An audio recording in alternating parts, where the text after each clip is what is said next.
வணக்கம் மக்களே. இந்த வருஷம் சென்னை புத்தக கண்காட்சியில நான் என்னென்ன புக்ஸ் வாங்கிட்டேன்னு சொல்லிட்டு பார்க்கலாம். ஃபர்ஸ்ட் எப்பவும் போல friends and family. First Tenaliraman கதைகள்.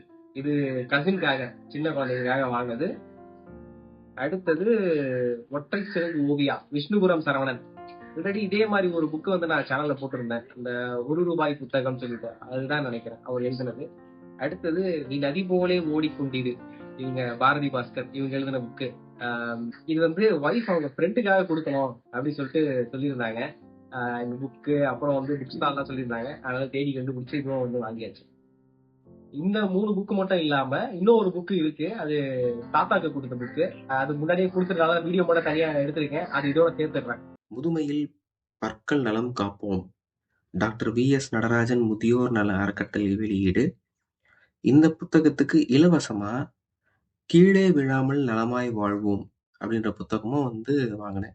அடுத்தது நான் வாங்கிய புத்தகங்கள்.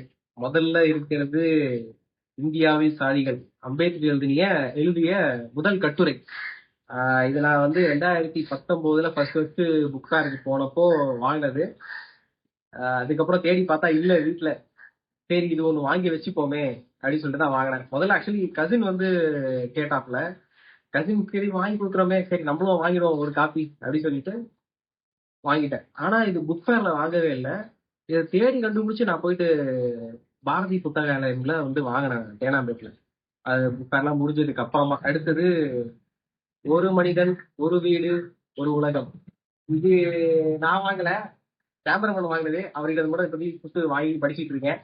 படிச்சு முடிச்சிட்டேன் பாதி. அதுக்கப்புறமா முடிச்சுட்டு அப்புறம் கொடுத்துருவேன் அவர்கிட்ட. அடுத்த புத்தகம் ஆரிய மாயை, ஏரிரிய அண்ணா எழுதுனது. இந்த புத்தகம் தடை செய்யப்பட்ட புத்தகம்ன்றதெல்லாம் எனக்கு தெரியும். முன்னாடி ஒரு வாட்டி வந்து பிடிஎஃப் ஃபார்மேட்ல இருந்து படித்தேன் நானு.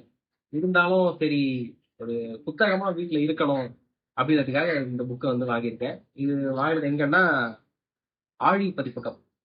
அடுத்தது ஆழி பதிப்பகத்தோட விலைப்பட்டியல் இங்க சும்மா கொடுத்தாங்க. என்னன்னா திராவிட நூலகம் சொல்லிட்டு 100 கிளாசிக் புத்தகங்கள் வச்சிருந்தாங்க. எதை பத்தினது அப்படின்னா திராவிட நூலகம் அப்படின்னு சொல்லிட்டு அண்ணா எழுதின புக்கு, கலைஞர் எழுதின புக்கு, பேராசிரியர் எழுதின புக்கு, எல்லா புக்கும் வந்துட்டு ஒரு விலை பட்டியல் போட்டிருந்தாங்க. அடுத்தது அறிஞர் அண்ணா எழுதிய எண்ணித்துணிய கருமம். இது என்ன புக் அப்படின்னா கேரி ஆன் பட் ரிமெம்பர் அப்படி சொல்லிட்டு ஒரு ஸ்பீச் இருக்கும் அண்ணாவோட. அதுவே வந்து ஒரு புத்தகமா வெளியிட்டு இருப்பாங்க. அதை தொடர்ந்து அண்ணா எழுதின புத்தகம், இது தமிழ்நாட்டு மக்களுக்காக வந்து எழுதின புத்தகம். அது வந்து பார்லிமெண்ட் ஸ்பீச். இது வந்து தமிழ்நாட்டு மக்களுக்காக எழுதின புத்தகம். ஸோ அதனால இது படிக்கணும் அப்படின்றதுக்காக இதை நான் வாங்கினேன். இது ஆக்சுவலி யூடியூப்லயே நான் பார்த்தேன். இதுல சொல்லியிருந்தாங்க, ஆலி பப்ளிஷர்ஸே சொல்லியிருந்தாங்க. அதனால இது ஸ்பெஷலா வந்து தேடி கண்டுபிடிச்சு வாங்கினேன். அடுத்தது என்ன எழுதிய அருட்பெருஞ்சோதி, வள்ளலார் பத்தின புக்கு. சரி பேரை பார்த்த உடனே அதுக்கப்புறம் கொஞ்சம் படிச்சு பார்த்தேன். ஆமா வள்ளலார் ஓகே, நமக்கு தான் அவரை பத்தி தெரியுமே, சரி இதே படிப்போம் அப்படின்னு சொல்லிட்டு இதை வாங்கிட்டேன். மீண்டும் இதே மாதிரி ஒரு வீடியோவில் சந்திக்கிற மக்களே, நன்றி.